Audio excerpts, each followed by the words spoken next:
Naku, Piggy! Sorry, nagkasakit ka tuloy. Napabayaan kasi kita sa labas. Pero, huwag ka mag-alala, Piggy. Gagaling ka na ngayon kasi nandito ka na sa veterinary.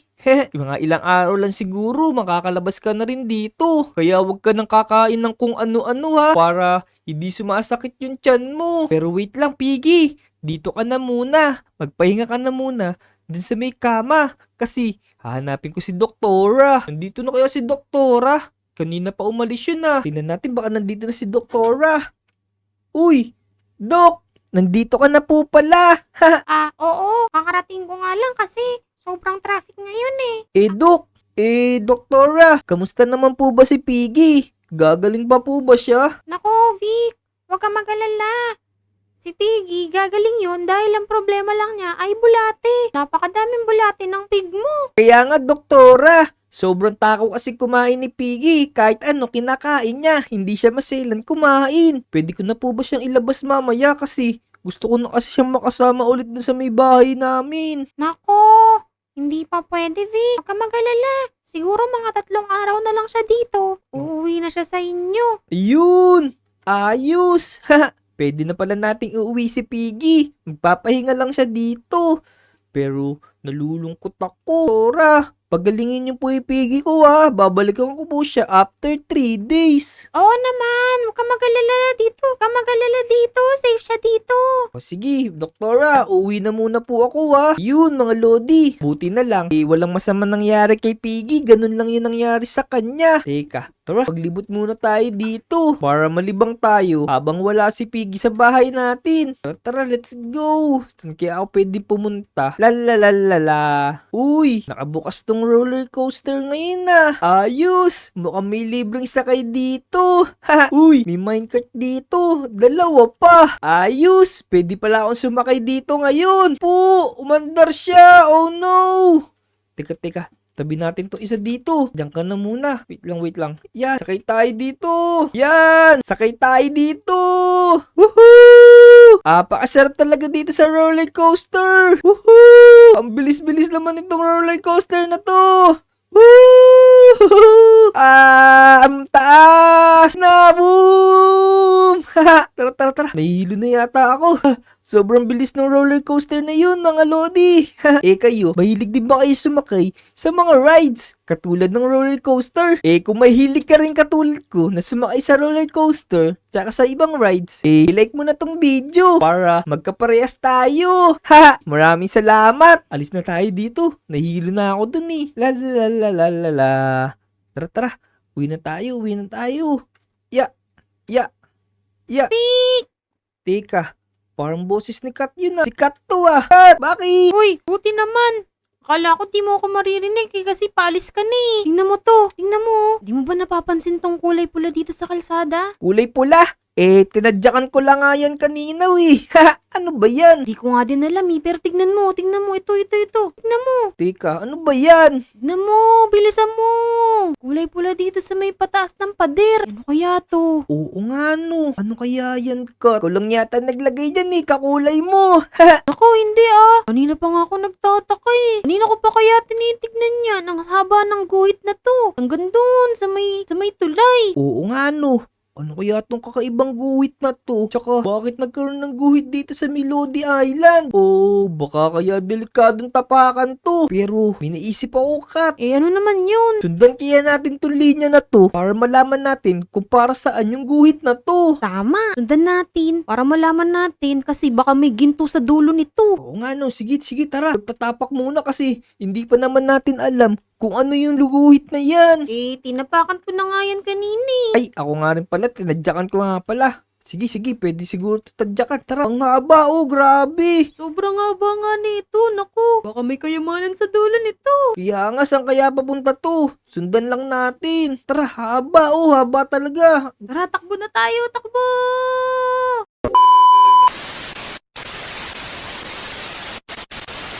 Parang ang layo pa nitong linya na to. Parang dire-diretso pa siya hanggang doon sa bahay ng mga villagers. Kaya nga, Vicky.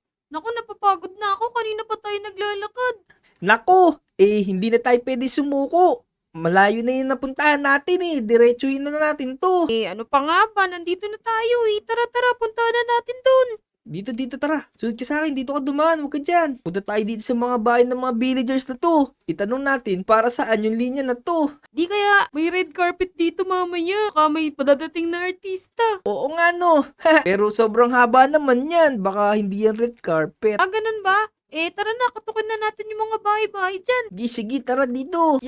Tao po. Tao po. Naku, walang tao dito. Dito, baka may tao dito. Tao po, tao po. Kat, walang tao dito. Dito din, walang tao. Teka, nasan kaya yung mga villagers? Ba't walang mga tao dito? Oh, wala din tao pala dito. Saan kaya sila napunta? Kaya nga. Alam ko na, dito sa may kabila. Tignan mo, Kat, ang dami dito mga villagers. Oo nga no, ang dami nila dyan. Tsaka tingnan mo, may hawak silang mga red wool. Sila yata yung gumagawa nitong linyang mahaba na to. Teka, tara, doon muna tayo sa may gilid, mag-usap muna tayo. Parang masama yung kutob ko. Hindi ka ba nagtataka kung bakit meron linya dito? Tapos, bakit kaya nandun lang sila sa may isang side? Ba nakita ko nga yan kanina, kaya gusto kong alamin kung bakit may linyang ganyan kahaba. Ano kaya? Tanungin mo kaya yung mga villagers kung para saan yung ginawa nila na yan. Sige, ako nang bahala. Tanungin ko lang sila dito saglit. Diyan ka lang ha. Hello po sa inyo. Pwede po bang magtanong? Tatanong ko lang po kasi, para saan po tong linya na to? Hanggang dun po sa may Lodi Island, meron pong ganyan eh. Parang wala namang kakaiba sa mga villagers na to. Di lang siguro talaga sila nagsasalita. Hanap nga ako dito sa mga bahay. Baka may mga villager pa dito. Tara. Yun! Bakto may isang villager pa dito. Puntahan ko na nga. Naku. Tinahabol ako ng mga villager na to. Oh no. Bakit niyo ako hinahabol? Naku. Pa yung iba, napakadami niyo naman. Huwag niyo naman po akong paluin. Alam ko na. Naku, babalikan ko na si Vic para masabihan ko siya. Vic! Bakit kaya tumigil sila pagkatawid ko ng linya? Bakit kaya hindi sila tumawid sa linya na to? Ayang meron dito. Sabihin ko na nga kay Vic. Kailangan ko na talaga siyang balikan. Vic! Ako, pagod ako. Kaya naman napagod. Tumawid ka lang naman doon sa may kabilang linya, Kasi, hinabol ako ng mga villager na may hawak ng mga red wool. What? Hinabol ka nila? Inasan sila? Bakit hindi ka nila sinundan dito? Ayun nga hindi nila ako sinundan nung tumawid na ako dun sa may pulang guhit. Ha? Sigurado ka? Imposible naman yun. Hindi sila nakakatawid sa may pulang linya na yun. Oo, totoo yung sinasabi ko. Gusto mo ba tignan? Naku. Natatakot ako. Ang dami nun. Hindi, tignan mo. Tara, papakita ko sa'yo. Ayoko. Baka makuyog tayo ng mga villagers na yun. Pero may naisip ako. Ano ba yung naisip mo? Pumunta tayo nung kay Mang Ilyas. Manghiram tayo ng mga secret items sa kanya para hindi tayo mapansin ng mga villagers na pumasok tayo doon sa may pulang linya. Okay, sige, tara. Tama nga yung desisyon natin. Bumalik muna tayo dun sa Lodi Island kasi kasaktan tayo ng mga villager na to. Sige. Mukhang hinati ng mga villagers itong island. Doon sa may side nila. Saka dito sa may side na to. Tama. At bilisan mo. Nandito si Mang Ilyas. Sigurado ako nandun siya malapit sa may dagat. Nanguhuli ng isda yun. Sige, mauna ka na. Ito. Mang Ilyas! Oy, teka, sino to? Uy, si Vic pala to tsaka si Kat. Oh, anong kailangan niyo sa akin? May kukwento po kami sa inyo ni Kat. Yung mga kapwa niyo mga villager, hinati po sa dalawa. Itong Lodi Island, tsaka yung mga village nila. What? Teka, Hindi normal sa mga villager yun Bakit hinati ng mga kapwa ko villager yung island? Yun nga po yung nakakapagtaka, Mang Ilyas Kasi, doon sa may kabilang side, hindi pumupunta yung mga villagers. Tapos, pag pumasok ka doon sa may lugar ng mga hinati nila, si Kat po kanina, pumasok siya doon sa may kalahati. Tapos, ang sabi ni Kat, hinabol daw siya, tapos pinagpapalo daw siya ng red wool. Oo, Mang Elias, tama po yun. Pinalo po nila ako kanina. nalo ka nila. Uh-oh.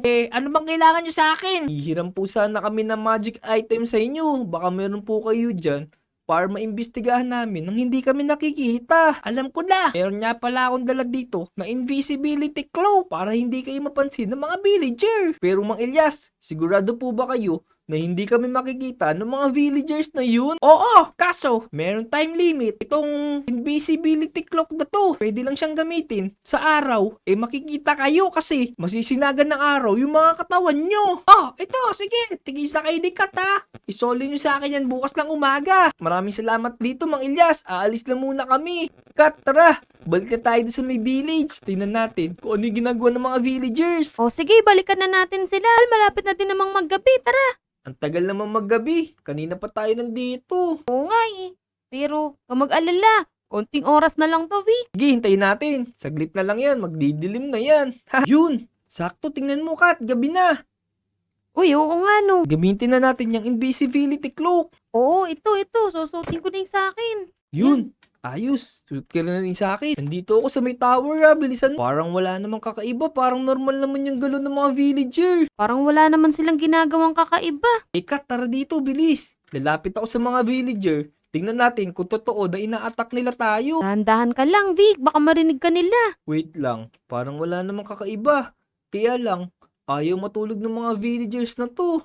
Kanina pa silang umaga nakaganto, Kat, no? Oo, mukhang gwardyadong-gwardyado talaga nila tong kabilang side na to. Alam ko na, tara. Kunin muna natin itong mga carrots kasi wala magtitinda ngayon dun. Yan, ayos, nakuha na natin. O, sige. Teka, matutulog muna ako dito. Hanap ka muna ng kwarto dyan. O, sige, ako din. Tulog muna tayo habang nagbabantay tayo dito sa mga villager na to. Vic, umaga na. Teka, di kita makita. Asa ka ba? Nandito ako sa harap mo mismo. Ayan o, sinasara ko yung pinto. Uy, oo nga no, galing. Naku, umaga na pala, Kat. Baka makita na tayo ng mga villagers na yun. Oh, Tingnan mo, Kat, hinahabol nila ako.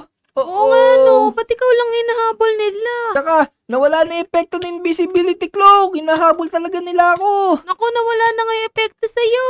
Kailangan mo tumawid dun sa may kabila, Vic. Sige, tatawid na ako. Ya. Muntik na ako talaga dun. Ang sakit ng suntok ng mga villagers na yun. Buti nakatakbo ka kaagad dito sa may kabilang side. Kaya nga. Totoo pala yung sinasabi mo. Talagang inisplit na nila itong village. Pero dapat natin malaman kung bakit sila nagagalit sa atin. Ba't nila tayo sinasaktan? Ano kayang gagawin natin para malaman natin kung bakit nila nilagyan ng hati yan? Wait lang. Uuwi lang ako. Dito ka muna. Kukuha lang ako ng mga shield tsaka espada. Kasi, ang sakit-sakit ng suntok nila O sige, hintayin kita dito ha. Naku, nandito pa kaya yung mga armor ko tsaka yung espada ko. Yun, buti na lang nandito pa to. Kunin natin to. Pati itong sword. Ayos. Tara, suot na natin to. Para protektado tayo pagbalik natin dun. Kuha na rin natin sikat na mga gamit. Tara, bilis. Balik na tayo dun. Oo, ano to? Bakit may mga pillager dito? Kat! Nasaan ka? Vic, nandito ako. Tingnan mo. Ang daming mga pillagers, oh. Nilalusob nila tong lugar na to. Oo nga. Tara, labanan natin to. Pagtanggol natin yung mga villager. Oo, ito. Kanina pa kaya ako lumalaban dito. Oo. Ang tagal mo. Aray. Lagot kayo sa akin. Lagot kayo. Bang. Oo. Ang dami nila. Naku, bad kayo ha. Ito. Ang dami pa mga villager dito. Lagot kayo sa akin. Masama Yan. kayo. Lagot kayo. Kayo pala yung mga sumusugod dito. Kaya pala nagagalit sa amin yung mga villagers ha. Oo Lagot nga. talaga isa akin. Mga masasama pala kayo ha. Naku, ang dami rin pala humahabol sa'yo. Sige, kaya natin yan. Lagot sa atin yung mga villager na to. Lagot kayo sa amin. Boom. Kayo sa amin ngayon. Boom! Ayos! Kat, ang dami mo ng pana sa katawan. Uy, ikaw din. Ayun o, nagmukha na tayong chicken. Oo nga, naku, ano ba yan? Pero wait lang, wala na yata yung mga villagers ha. Naubos na yata natin. Uy, Vic, may villager dyan sa likod mo. Ay, sorry nga pala. Kasi, ang akala namin, kasabwat nyo yung mga villagers. Kaya hinati namin tong world sa dalawa. Hindi po namin kakampi yung mga villagers na yun. Kalaban po namin yun. Oo nga po. Kaaway din po namin yung mga villager na yun. Kasi lagi po sila nananakit ng mga tao. Kaya nga. Pasensya na nga pala. Kung hinati namin yung mundo. Tsaka maraming salamat nga pala. Napagtanggol nyo itong village namin. Naalis nyo yung mga pillager. Walang anuman po yung Mr. Pillager. Kami po bahala sa inyo no mga kaibigan ko. Ipagtatanggol po namin lahat ng mga tao dito. Oo, aalisin na namin yun. Sige. Mag-iingat kayo pa uwi Baka may makasalubong pa kayo ng mga kalaban. Ay, oo nga. Tara Kat, kailangan na natin bumalik sa Lodi Island. Gabi na kasi. Uy, Vic, tignan mo. Parang wala na ata yung red line dito. Oo nga, kanina pa tayo takbo ng takbo. Wala na akong nakikita na pulang guhit. Mukhang tinupad na nila yung pangako nila sa atin na tatanggalin nila yung red line. Kaya nga. Pero tingnan natin doon sa may dulo. Baka meron pa naiwan dito. Oo nga, tara, punta pupuntahan natin? So ayun, nalaman na rin natin kung bakit nagkaroon ng pulang guhit. At siguro hanggang dito na lang muna tong video na to, Kat. Gabi na din eh. Magpahinga na tayo. Kaya nga, bago tayo, kaya magpaalam na tayo sa mga Lodi. So yun, mga Lodi, kung umabot kayo hanggang dito sa dulo ng video, make sure na i-like nyo itong video. Tapos, mag-subscribe na nga rin pala kayo kung hindi pa kayo nakasubscribe. Hanggang sa susunod na episode, mga Lodi. Bye-bye! Let's go! Let's go! Subscribe!